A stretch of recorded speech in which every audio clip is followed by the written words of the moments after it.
Olha que coisa boa. Sertão com chuva. Isso é bom demais. É a alegria do sertanejo, do nordestino. Quando cai chuva no chão. Isso é alegria para nós nordestinos.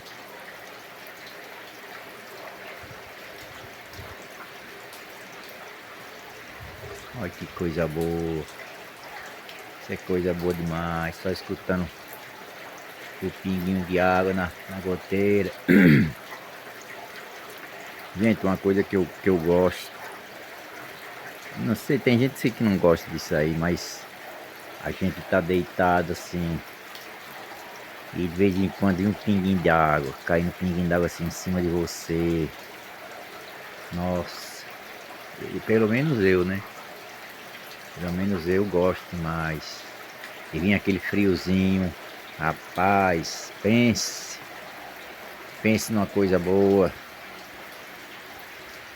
Tá caindo aqui, é tipo inverno. É inverno ainda, né? Mas para plantar já é fora de época de plantar, mas se continuar a chuvinha assim, pode enterrar semente no chão que ganha. Esse ano aqui para quem plantou foi bom. E tá sendo bom. Graças a Deus. Bênção de Deus. Isso aqui é uma bênção.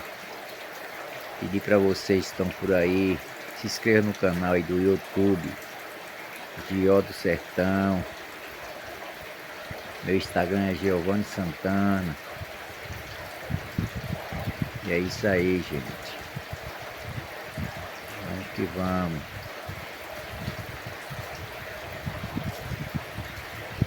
Só escutando a água cair, ó. Isso aqui é uma bênção de Deus. Uma bênção de Deus. Já tá a luz acesa. Já são as 6 horas da tarde.